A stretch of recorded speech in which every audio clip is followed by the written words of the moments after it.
Yan, isang mapagpalang umaga po sa inyong lahat muli at welcome po sa ating pong vlog. A word of encouragement, a word of God for today. So, ano po ba yung pinapaniwalaan mo, kapatid? Ano yung pinapaniwalaan mo sa araw-araw? Sapagkat marami po ngayon, marami tayong pinapaniwalaan. Kaya nga po minsan, nakikita natin sa social media, tayo po ay may nakita doon, di ba? May pinaniwalaan tayo, kaya po marami dyan na i-scam, marami po dyan na nabubudol, di ba? So, importante po kailangan makita natin yung ano ba talaga yung pundasyon ng ating pinapaniwalaan. So sabi nga po dito sa ating pong talata ngayon, sa verse po natin for today, it's Proverbs 4:23. Sabi diyan, be careful how you think, your life is shaped by your thoughts. So, kailangan daw mag-ingat tayo sa ating mga iniisip. Kailangan mag-ingat tayo sa ating mga pag-iisip. Kailangan makita natin kung ano yung importansya ng ating pong ginagalawan. Sapagkat mahalaga po yung pinapaniwalaan po natin. Yan po ang dyan umiikot minsan ng ating buhay, ang ating mundo, no? So, sabi nga po sa Proverbs 29 verse 18, if people can see what God is doing, they stumble all over themselves. But when they attend to what He reveals, they are most blessed. So kailangan makita daw natin kung ano yung nire-reveal ng Lord, sapagkat kung hindi po natin nakikita yan at nabubuhay lang sa sarili natin, kung saan-saan tayo pumupunta, wala tayong direksyon sa buhay natin. We are being stumbled, di ba? So kailangan natin maintindihan yung pong plan ng Panginoon sa atin, kailangan natin makita yung daily na kung saan tayo dinadala ng Panginoon, di ba? So that's why ito pong vlog na to ay I hope na makatulong po to sa inyo, sa inyo pong lakad bilang isang mananampalataya kay Hesukristo. So kailangan po natin ma-establish ang ating pong pinapaniwalaan sapagkat ang ating pong mundong ginagalawan ay meron po tayong tinatawag na world's view. Meron pong isiniset ang mundong ito sa ating pong buhay, sa ating pong pag-iisip. So, ang ating pong mundong ginagalawan, doon tayo naka-base kung ano yung pinapaniwalaan natin. Halimbawa po, ang pinapaniwalaan natin, ang Pilipinas po ay palubog ng palubog ang ekonomiya, 'di ba? Ang bansang ibang ibang first world country naman, paangat ng paangat ang ekonomiya. So, yan po yung nase-set ng ating pong isipan kasi nga po ito po yung ginagawa ng mundo sa atin. So, ano ba yung tinuturo ng mundo sa atin? Meron po akong i-share sa inyo na mga bagay na kung saan ang mundo po natin, hindi po lahat ng nandito ay maaaring tama sapagkat hindi po lahat ng yan ay according sa salita ng Diyos. So isa pong tinuturo ng mundo ay ang pagiging materialistic po natin. So kailangan natin magtrabaho, kailangan na magpursige sa buhay para magkaroon tayo ng mga material things sa buhay natin, di ba? Wala pong masama na magkaroon tayo ng mga properties, mayroong mga real estate, wala pong problema yan, wala pong problema na magkaroon tayo ng mga savings po natin. Pero kung diyan po nakapokus ang ating pong buhay, araw-araw ang atensyon natin, kapatid, hindi po yan ang plano ng Panginoon sa iyo at sa akin. Mai-stress ka diyan at magkakaroon ka ng mga worries of life. Kaya nga po sinabi sa Luke 12 verse 15, Jesus said, beware, guard yourself against every kind of greed. Life is not measured by how much you own. So ulitin po natin, no, sa Luke 12 verse 15, sinabi ng Panginoong Hesus, beware, guard yourself against every kind of greed. Ingatan daw natin yung salitang greed, 'di ba? Yung pagiging sakim, yung pagiging gusto natin 'to, gusto ko 'yan, gusto ko 'to, 'di ba? So kailangan magkaroon tayo ng satisfaction din sa buhay natin because life is not measured how much you own. Kahit na napakarami mong ari-arian, pero hindi po 'yan daw hindi daw 'yan nababase ang ating pong buhay diyan. At ang pangalawa naman po, bukod sa materialistic, sabi dito, meron daw tayong isang buhay lang. You have one life. Kailangan daw natin 'tong unahin, yung ating pamilya, ang ating sariling buhay. So, kumbaga one life, kailangan natin mag-enjoy ang ating buhay. So kapatid, yan po yung mga tinuturo ng mundo. Tama po, isang buhay lang meron tayo pero hindi po natin 'to uubusin para lang sa sarili natin, para lang sa pamilya natin. Kailangan makita natin ang buhay natin ay para sa Diyos.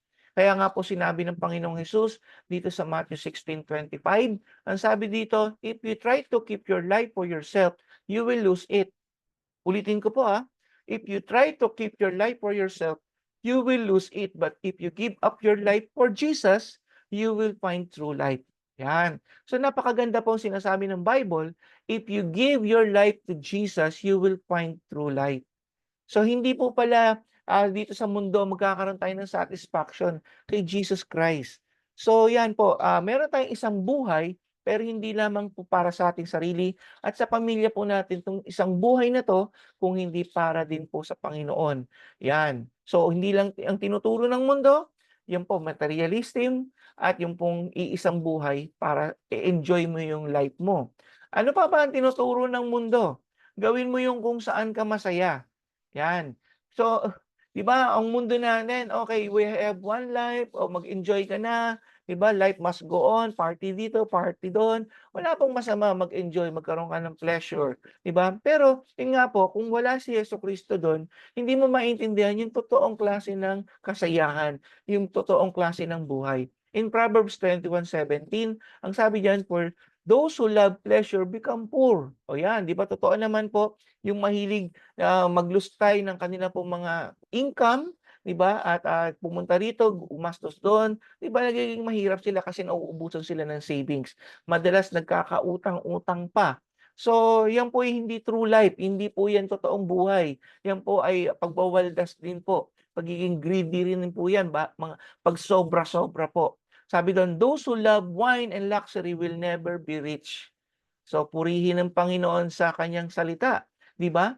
Kung sino daw po yung mahilig mag-inom-inom at mahilig sa mga bagay na hindi yung mga sobra-sobra nga, yung mga luxury things, ay hindi raw po 'yan pagyayamanin. So, ano pa ba tinuturo ng ating mundo sa atin at nagkakaroon po tayo ng maling pananaw? Ginagawa daw ng Diyos ginagawa ng Diyos yung mga bagay na kung saan ang buhay daw natin ay maging masaya lang. Hindi po. May plano talaga ang Panginoon sa atin.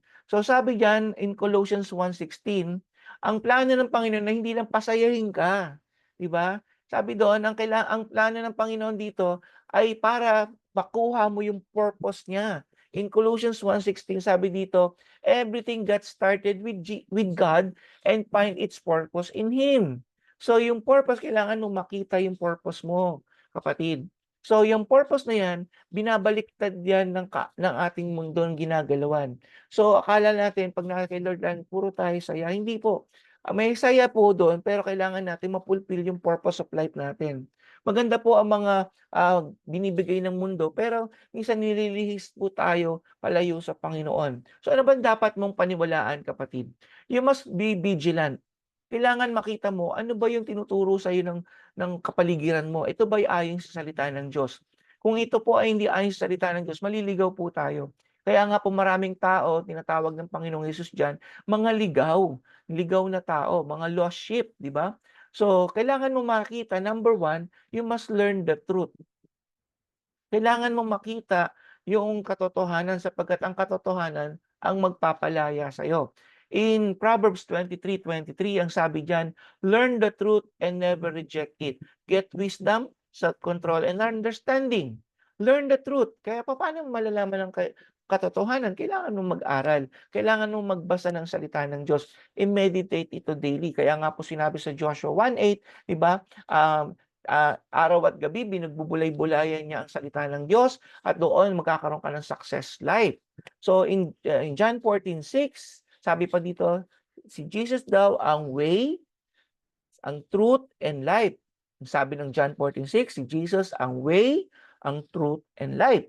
'Di ba? So, kung ang hinahanap natin ng katotohanan, wala tayong pupuntahan kung hindi ang Panginoong Hesus, ang kanyang salita. At yun lamang ang ating paniniwalaan, sapagkat lahat daw, sabi ng Bible, magugunaw. Ang mundo, ang langit magugunaw, pero ang kanyang salita lamang ang mananatili. So yan po yung magpapalaya sa atin sa mga maling katuruan, ang kanyang salita. So ano pa ba yung kailangan nating malaman? Alamin natin kung ano yung mga mali. Hindi po kasi lahat ay tama. 'Pag pinapaniwalaan mo lahat ng bagay, yung sabi-sabi, ay sigurado magkakamali ka diyan. Kailangan magsaliksik.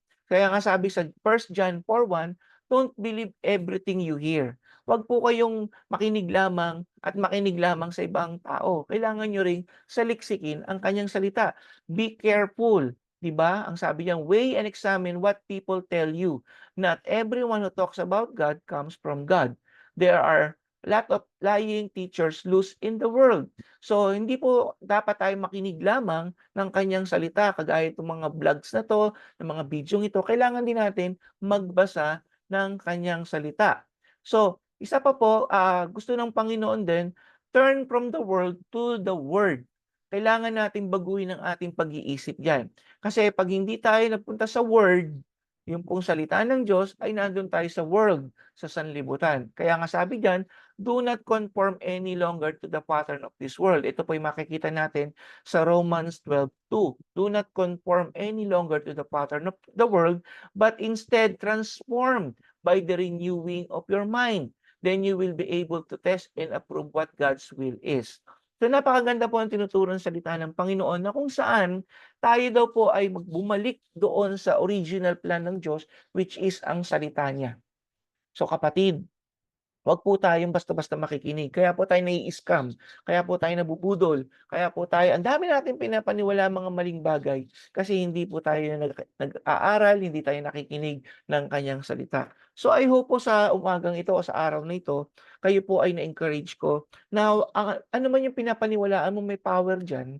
So kung naniniwala ka sa mga maling katuruan, maling mga bagay, ay sigurado malilihis ang iyong buhay. Pero kung ang pinapaniwalaan mo ay ang katotohanan, ang salita ng Diyos, magkakaroon ka ng maganda at payapang buhay. So, encouragement ko, mag-start ka magbasa ng Word of God. So, tayo po'y manalangin. Maraming salamat, Panginoon, sa mensahe niyo po sa araw na ito. Tunay nga, Lord God, marami kaming pinapaniwalaan sapagkat ito po yung naririnig namin sa mundo. At ito yung nakikita namin, Panginoon. Kaya po, Lord, nagkamali kami sa amin pong mga paniniwala dahil hindi lahat ng bagay ay tama. Kaya po Lord, tulungan niyo po kami na simula sa araw na ito, saliksikin ko po Panginoon ang inyong salita sa pamamagitan po ng pag-aaral, pagbabasa, pagbubulay-bulay, Panginoon, pagme-meditate ng inyong salita. At tunay nga ito po ay tumalima, manatili, matanim sa aking puso at isipan, Panginoon, upang magkaroon ako ng bagong pananaw sa buhay ayon po sa inyong kalooban. Ito po ang aking dalangin sa pangalan ng Panginoong Hesus. Amen. Amen. So God bless you. I hope you like and share ito pong vlog po natin upang marami pong matulungan sa salita ng Panginoon. So God bless you and have a good day.